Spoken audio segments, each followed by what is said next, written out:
ప్రభువు మీతో ఉండునుగాక. మీ ఆత్మతోనూ ఉండునుగాక. పునీత మత్తయ్య గారు రాసిన పవిత్ర సువిశేషములోని భాగము. ప్రభువా మీకు మహిమ కలుగునుగాక.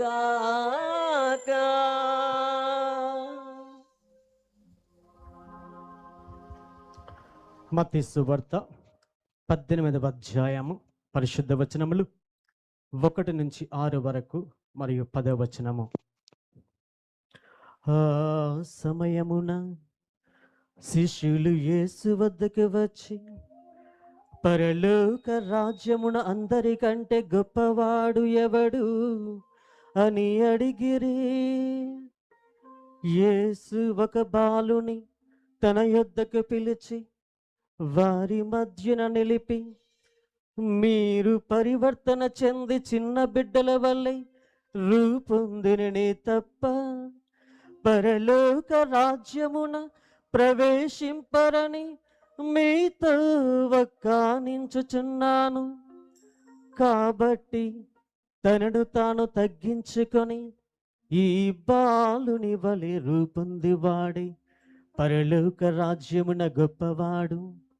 ఇట్టి చిన్నవాణిని నా పేరట స్వీకరించువాడు నన్ను స్వీకరించుచున్నాడు. నన్ను విశ్వసించు ఈ చిన్నవారిలో ఎవనినైనా పాపమునకు ప్రేరేపించుట కంటే అట్టి వాని మెడకు తిరుగటి రాయి కట్టి అగాధ సముద్రములు పడద్రోయుట వానికి మేలు. ఈ చిన్నవారిలో ఎవరిని తృణీకరింపకుడు. ఏలయన వీరి దూతలు పరలోకమందుండు నా తండ్రి సముఖమున సదా నిలిచియున్నారని మీతో నిశ్చయముగా చెప్పుచున్నాను. ఇది క్రీస్తు సువిశేషము. క్రీస్తువా మీకు స్తుతి కలుగునుగాక.